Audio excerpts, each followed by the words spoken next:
السلام عليكم ورحمة الله وبركاته. ازيكم عاملين ايه؟ يا رب تكونوا بخير. فيديو النهاردة فيديو مهم جدا لكل البنات اللي طلبت مني اصور لها فيديو اللي يكون خاص بس بالتغليفات والحاجات المهمة الخاصة بتغليف الحلويات الشرقي والغربي.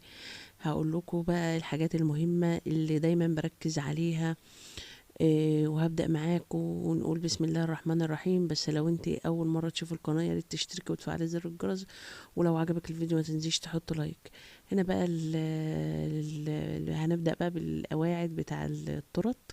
وطبعا دي حاجة مهمة جدا بحب اوفرها بزيادة لان في بنات كتير قوي ساعات بتحب ان هي تعمل التورت عندها في البيت، فبحب اجيبها بزيادة بقى لو حد طلب مني قعدة تورتة، كرتونة، اي حاجة، فبجيب بزيادة ليا وللبنات اللي بيطلبوها مني.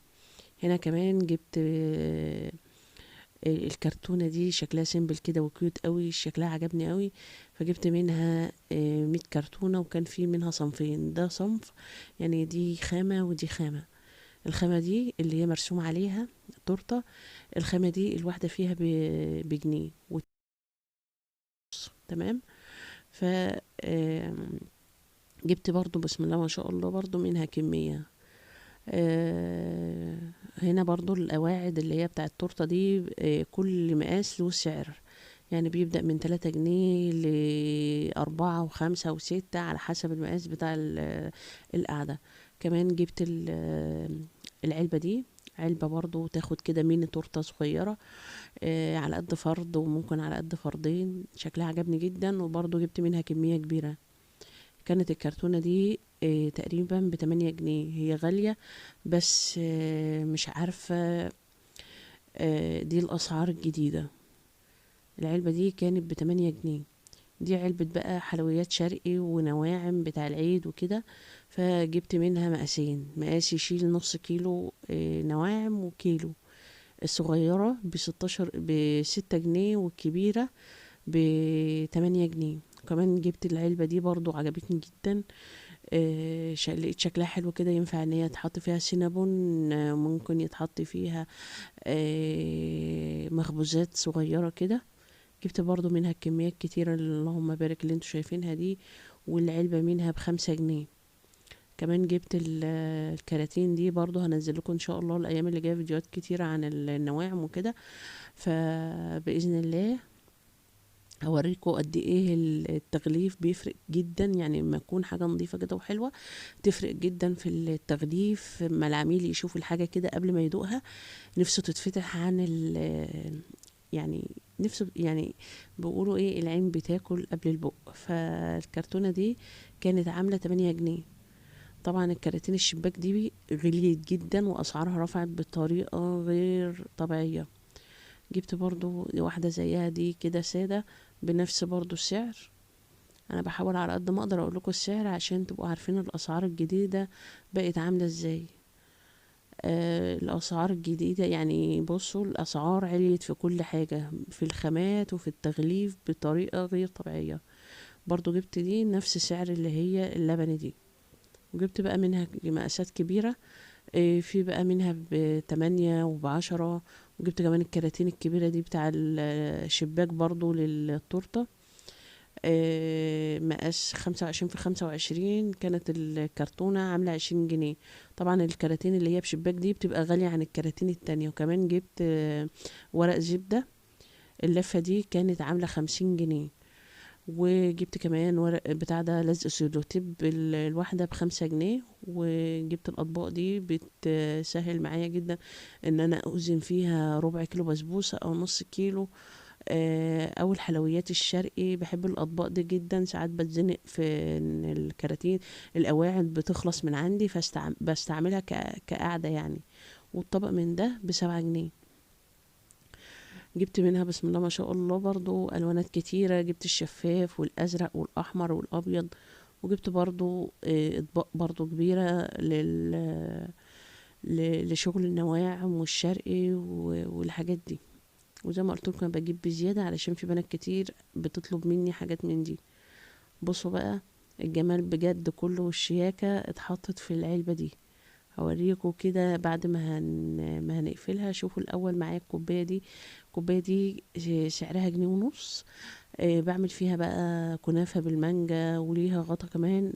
هشوفوه كده بعد ما تتقفل، بجد شكلها كيوت وتحفه جدا، كمان عمليه. تقدري برضو بعد ما تستعمليها تغسليها وما ترميهاش. ولو في اطفال عندك بقى تحط لهم فيها اي حاجه تشجعهم على ان هم يشربوا فيها عصير، او تحط لهم فيها اي حاجه هيحبوها جدا. شايفين بقى العلبه دي بجد دخلت قلبي كده، جميله جدا. دي بقى جبتها للميني تورته، وبرضو جبت منها كميه كبيره.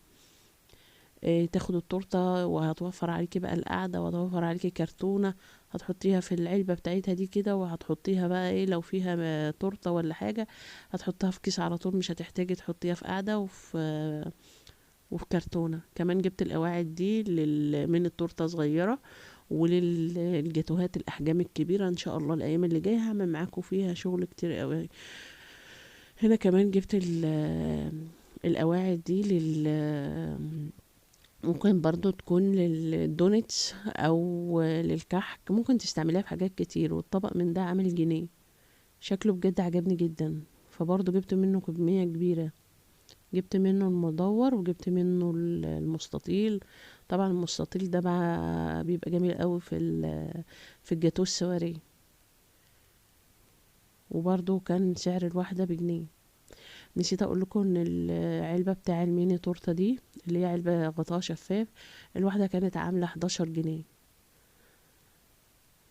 لو في اي حاجة عايزين تعرفوا سعرها اكتبولي في الكومنتات وانا هرد عليكم على طول.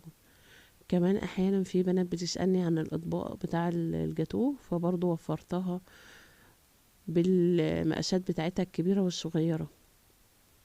والاطباق دي 10 اطباق ب15 جنيه. طبعا زي ما قلت لكم دي الاسعار الجديدة. في منها كمان بلاستيك. البلاستيك دي تحفة جدا، ممكن برضو تستعملي الطبق كذا مرة، يعني هو استعمال متكرر، مش استعمال مرة واحدة زي الورق. وبرضو جبت المقاس الكبير ده، الطبق منه كان بجنيه وربع. بصوا العلب دي تحفة تحفة كده. العلب دي ممكن يعني هنعمل فيها ان شاء الله حاجات كتيرة الايام اللي جاية. العلب دي كانت العلبة ب2 جنيه ونص. ممكن نعمل فيها ديسباسيتو، وكمان للاكواب الالومنيوم دي بنعمل فيها كب كيك، وبنعمل فيها سينابون. بتخش الفرن عادي، بخبز فيها كل حاجة. وزي ما قلت لك جيب القواعد اللي هي المستطيلة دي للجاتو السواري. كمان جبت معالق وشوك. آه، مش فاكرة بصراحة الكيس فيه قد ايه، بس الكيس كان عامل 25 جنيه. بس هو فيه كتير، يعني ممكن الكيس يكون عامل 100 معلقة و100 شوكة. هو كمية كبيرة، كانت ب25 جنيه. كمان جبت اكياس، اللي هي الاكياس دي عجبتني كده، لقيت الخامة بتاعتها حلوة. الاكياس دي ممكن بقى تلبسيها كده وانتي يعني بتوزني حاجة، بتجيبي حاجة، بتنقلي مثلا كحك من طبق لكرتونة. لقيت فيه استعمالات حلوة، يعني ممكن برضو تستخدميه في المطبخ. بيبقى حلو، ولقيت سعره مش غالي. الكيس منه كان ب5 جنيه، الكيس فيه 100 واحدة. هنا برضو زي ما قلتلك المعالق دي برضو جبت منها كمية كبيرة قوي. وجبت الدانتيل ده، الكيس فيه 100 واحدة ب15 جنيه. طبعا كل 3 بيبقوا مكبوسين مع بعض قوي كده. في بنات كتير ما بتاخدش بالها من الحاجات دي، وبتستخدم الورقة كلها على بعض. بس دول 3 في بعض كده بيبقوا مكبوسين قوي، بتحاولي انك انت بقى تخرجيهم من بعض كده، وبتستخدمي واحدة بس. ممكن بقى الدانتيل ده بستخدمه تحت جاتوه، تحت من تورته صغيرة برضو، بيبقى مدي شكل جمالي كده، وبيبقى تحفة قوي. جبت منها برضو كمية كبيرة. جبت كمان الدانتيل المقاس اللي هو ال25 ده، برضو الكيس فيه 100 واحدة، 100 ورقة. برضو بيبقوا كل 3 مكبوسين في بعض بالشكل ده. انا حبيت ان انا افصلهم كده كل 3 من بعض علشان تشوفيهم وتعرفي ان ال التلاتة بيبقوا مكبوسين مع بعض. وكان سعرهم 25 جنيه.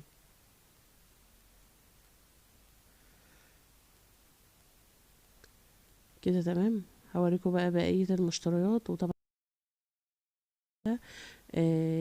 يعني لسه جايباها بالاسعار الجديدة. فجبت القالب السيليكون ده بتاع الارقام. بجد عجبني جدا، يعني هيسهل معايا اما اصب فيه شوكولاتة. وكان القالب ده ب35 جنيه.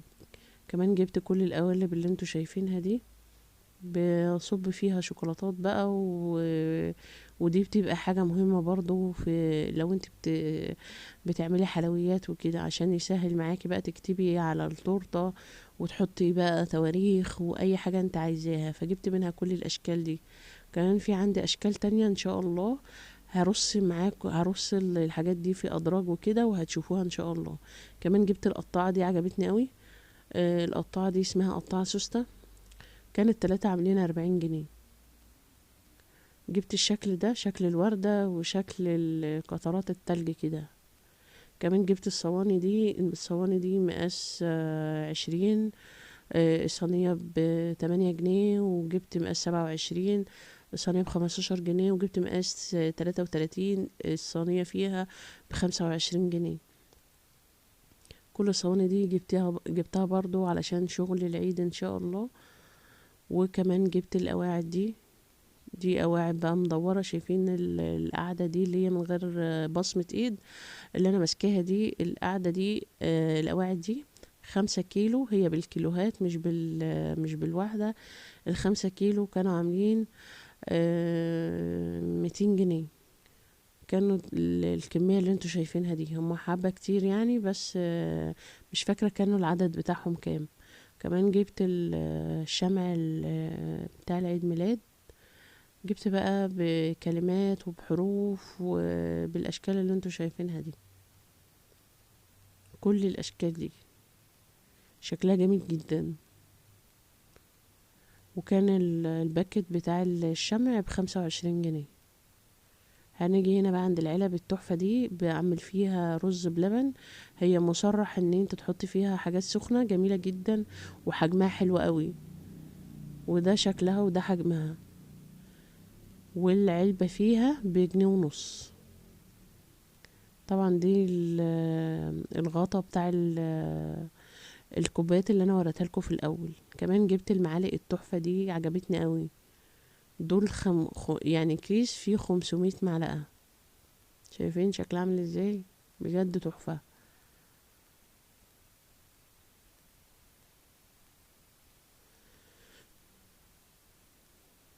وال10 معالق في دول ب5 جنيه.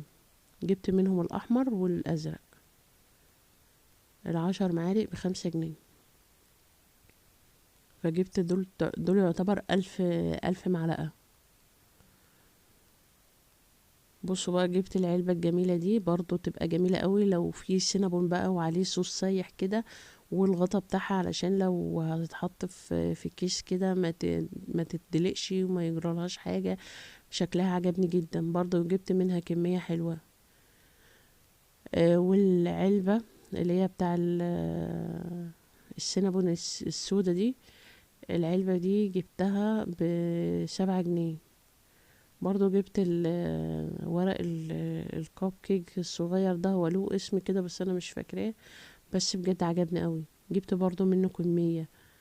ممكن برضو نعمل فيها جوزية. ممكن نرص فيها بتفور. ترص فيها غريبة وبعدين ترصيها في الكرتونة كده. بجد شكلها تحفة عجبني قوي. الكيس فيه 100 ب15 جنيه. ده كيس كده مليان. وطبعا جبت نوعين. في نوع خفيف وفي نوع تقيل. النوع الخفيف ب15 والنوع التقيل ب20. بالشكل ده.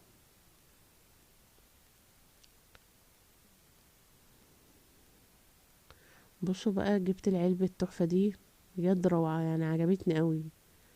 شايفين شكلها عامل ازاي؟ ده بقى ممكن ارص فيها كحك بتفور غريبة، ممكن بصي هي لكل حاجة. فان شاء الله اي حاجة هعملها فيها هصورها لكم وهوريها لكم واقول لكم قد ايه كانت جميلة جدا في الاستخدام وحلوة بجد. بصوا بقى، هنا جبت برضو ورق ترانسفير. الترانسفير ده برضو جبت منه اشكال كتيرة قوي، فقلت بقى ان انا هصورها لكم واوريكم الاشكال والرسومات اللي موجودة فيها. جبت رسومات تحفة جدا. والعلبة الشفافة اللي فاتت دي سعرها 10 جنيه. ورق الترانسفير فيه انواع. جبت اللي هو اللي انا ماسكاه ده كده، الورقة فيها ب7 جنيه. اما الورق التاني الورقة فيها ب5 جنيه. دي كده علشان هنصب عليها بقى شوكولاتة ان شاء الله، مش عايزة احرق لكم مفاجأة، هبقى اعملها معاكم وهتشوفوها هتحبوها جدا. وجبت برضو ترانسفير بقى مكتوب عليه عيدكم مبارك ورمضان كريم. جبت اشكال كتيرة حلوة اوي. وكمان جبت ترانسفير ما يعني مطبوع عليه كندر وكيت كات وفيه رسومات كتيرة اوي، فده عجبتني جدا.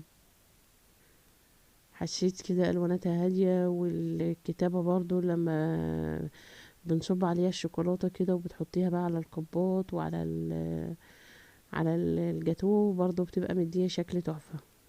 ده بالنسبة للترانسفير. هنخش بقى على اللي بعده ورق الفاكيوم. برضو جبت ورق الفاكيوم ده، المتر فيه ب5 جنيه. جبت بقى مقاسين، مقاس خمسة ارتفاع 5 سنتي وارتفاع 8 سنتي. شوفوا المقاس ده ارتفاع 5 سنتي.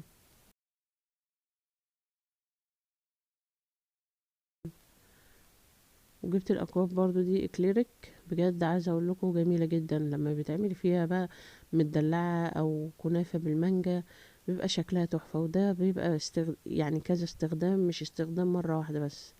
وكوبايه من دي كانت عامله 3 جنيه. كمان جبت ورق الفاكيوم ده مطبوع عليه بقى امي احبك وحاجات يعني للام وكده، وحاجات برضو رسومات جميله عجبتني برضو جبتها. وكان الورقة من الفاكيوم دي الواحدة فيها ب7 جنيه، مقاس تقريبا 90 سنتي. يعني ممكن تستعملوهم لتورتتين وسط او 3 تورت ميني صغيرين. وكمان جبت المقادير بتاعة الكنافة، ان شاء الله هعملها معاكم. كمان كنت جايبة الطوق ده، كان في بنات كتير بتسألنا على سعره. كنت جايباه ب90 جنيه، والهواية دي كنت جايباها ب100 جنيه. كمان جبت شرايط الستان دي، كانت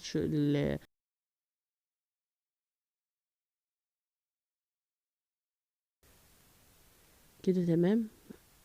هنا بقى حجم العلبة دي تحفة جميلة بجد، يعني بتبقى شكلها حلو كده وبتبقى شفافة، فبتبقى شايفة ايه اللي جواها.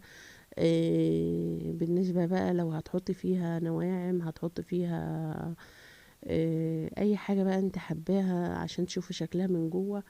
والعلبة فيها كانت ب10 جنيه. يا رب النهاردة يكون الفيديو عجبكم.